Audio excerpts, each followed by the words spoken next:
I almost think that we can't have this discussion any further without addressing something Paul said, and that, Paul, you called into question the Congressional Budget Office. Now, we can all agree to disagree, we can all have our politics, but if there's no referee on the field, right, we can never agree how the game should be played. Let me clarify, just let me, if I could just finish. And so, I think we have to decide, do we believe in the Congressional Budget Office or not? Because, Paul, you and I have sat on the Budget Committee for years together, and you have, on any number of occasions in those years, cited the Congressional Budget Office to make your point, referred to the Congressional Budget Office's projections to make your points, and today you essentially said you can't trust the Congressional Budget Office. That is not what I'm saying. Well, that was my interpretation. No, let me be I clear. apologize. I apologize if I misinterpreted. I am not questioning the quality of their score. I'm questioning the reality of their score. Okay. I take your point on your clarification. Let me just say it. 10 years of tax increases, 10 years of Medicare cuts to pay for 6 years of spending. If I could just try to make my point. Okay.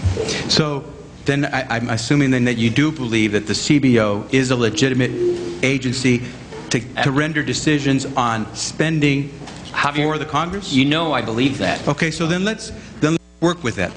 Because quite honestly, if we can't work with CBO numbers, we're lost. We're lost, because then we really will get into a food fight. And so I apologize, Paul, if I misinterpreted what I had heard. I appreciate that we left the referee on the field. I'll just simply say, if the referee is on the field, then we have to at least accept what the referee has said. And the referee said that the bills that are before us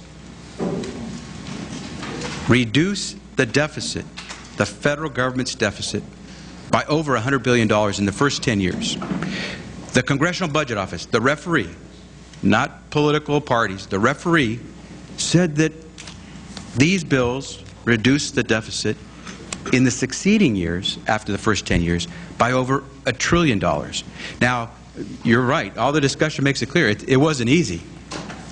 There are going to be some savings that we extract out of Medicare. What we do in these bills is try to make the point that as we reduce the deficit, we're not going to put the onus, the burden of those cuts on seniors who receive Medicare. We're asking the providers to stop, as some of my colleagues on the Senate said, overutilizing or spending in services, so that we don't see someone having 4 different x-rays for chest pain.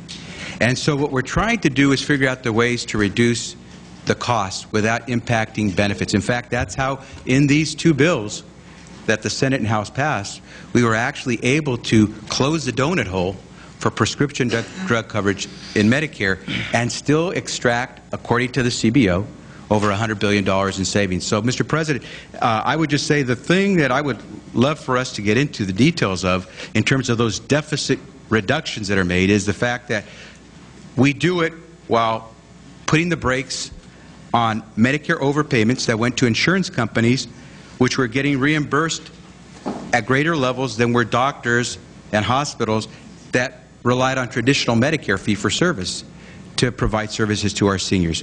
We have any number of provisions that deal with the issue of fraud, which it says at least total $60 billion. And working with some of our Republican colleagues, we're doing exactly that, going after the waste that's in the system, certainly the fraud. And that's how we extract a number of the savings. And finally, perhaps one of the unsung secrets of what we learned from listening to doctors and hospitals and all the different providers is that we can actually do a far better job of coordinating care for people.